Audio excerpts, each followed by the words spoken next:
Hello, welcome to Infinity Realms, a homebrew Dungeons & Dragons group based in Vancouver Film School. Today we'll be interviewing one of our players, Ayla Seymour. Hi. Hi, so welcome to this. Question number one for you, Ayla. How much experience do you have with tabletop RPGs? And also, what ones have you played before? So technically this would be my first tabletop game, unless you count a 2-hour game of D&D 20 years ago as a game, but not to worry. I have played RPGs before, digital ones. My favorite one was, I don't remember the name, but it was like kind of a Dungeons and Dragons, like I was playing a healer, and it was on PS2. Oh, that's dating me, but yeah. No, that's all right. Yeah. I love PS1, that's the OG. Oh, yeah. All right, question two for you. How did you approach creating the concept of your character without too many spoilers? So just like any character I create as an actor, I look at the character through their eyes. So it's doing research, it's doing backstory, it's how do they live their life. They're a human being, so you have to live like they're a human being. I also considered what this campaign would need, and how it will work with the other characters, and what story I want to tell, and how it might inspire others. So yeah. Well, that's great. Human story, the human dynamic. I love it. Yeah. This is exactly what I'm looking forward to in this production as well. Just to see everyone's perspectives in play. So, third question for you: what excites you the most about this campaign? Everything. I just love being a part and seeing a project being created from the ground up, and that's exactly what we're doing here. Is we're creating something, and we're taking D&D and mixing it with the 100, the TV series, and we're focusing on storylines and characters, and I'm really excited for some of the tech and the creative ideas that we're bringing in, and then the surprises that the DM's gonna have for us. There's so much. So excited. Yeah. Question number 4. Okay. What do you think is your strong suit when it comes to tabletop RPGs?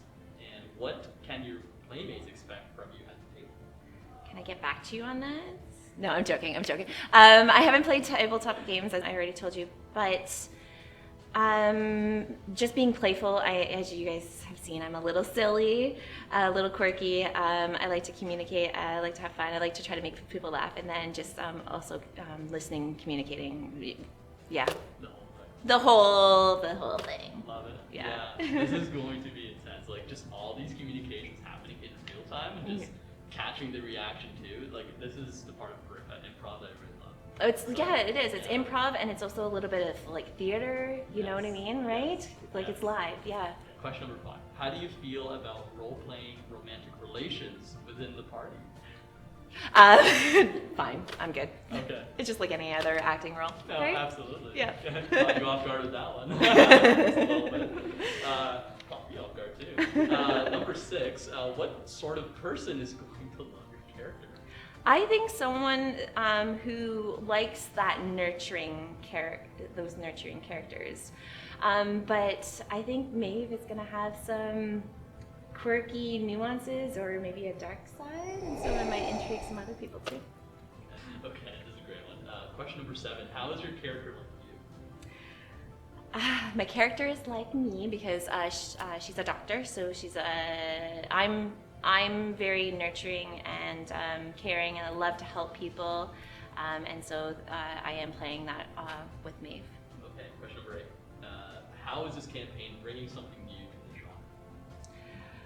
This is a hard question for me to answer because I'm not 100% familiar with tabletop games, but my instincts are telling me that it's taking D&D, a traditional D&D, and it's taking a storyline of a TV series, and it's mixing them together with some other aspects of film production, and it's just showing that anything is possible because they're both the same thing. It's a creative thing, and you're bringing it together, and I don't know, but there's something there. Like it's just like it's not D&D is not just for the nerds and the geeks, as people call them, as they say. So yeah. No, I 100% agree. Yeah. And you know, like especially for folks that aren't used to D&D culture, myself included, I'm calling myself new to the world.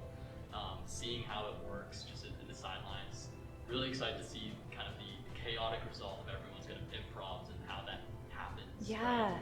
Of course, with the DM involved, but even for him, a bit of improv's going on as well. Exactly, right? exactly. Okay, number 9. When on break, how will you be spending your time? I will most likely be taking care of my body and my mind, and also maybe reflecting on what's just happened, maybe making some plans or altering things for, you know, what's going forward, or just having fun with, you know, my friends, my teammates that are here. So yeah. Okay, so that's question number 9. Number 10, how have you grown as an actor since the beginning of your acting journey? How long have you been acting? Ooh, I am definitely a lot more confident than when I first began acting. I have so much more knowledge about the industry, about acting, about myself. I've grown as a person. You can't grow as an actor without growing as a person. And I've grown my range for sure. And I started acting, I guess, 2-3 years ago. Yeah, so I've done some formal training, started doing background, got a credit, done some formal training, you know, so yeah. That's awesome. Yeah. Yeah, one thing I really love about improv is the self-discovery that you go through the process. Yes. I just saw that recently for myself, so I'm just resonating with you. It's so awesome. Resonating with you. Oh, sorry, number 11. When do you know when you have done a good job at role-playing or acting? It's really hard to describe it, but there's just this feeling. It's being in the flow, it's being in the zone, it's you don't remember what you did. It's letting yourself go. And TMI, but my body warms up and I sweat, so. Yeah. If I'm really warm and sweating, I know I've worked really. Full engagement of the situation, right? Yeah, because your body's just fully immersed, right? So. Mind, body, and soul. Yeah. Okay. Number 12. If you weren't an actor, what other profession would you have chosen? See, this is a great thing about starting acting later in life is I realize acting's the only thing I want to do.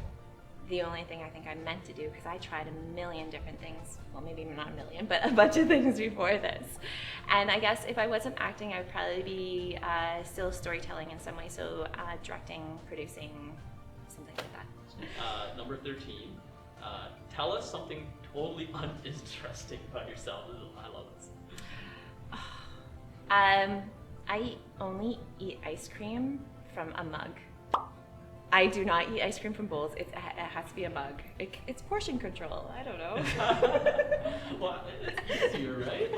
With that handle, it's not as cold. That too. Yeah. Love it. Question number 14. Are you typecast as a certain type of character? Yes, I am typecast as that nurturing, caregiving person. So the moms, Last but not least, final question. Any advice you would give to new and aspiring role players? I think role-playing is role-playing and acting go hand in hand. So passing on something that someone told me 2-3 years ago, just go do it. Follow your passions, do the research, do the studying, and just do it, because if you don't follow it, then you're not living your best life.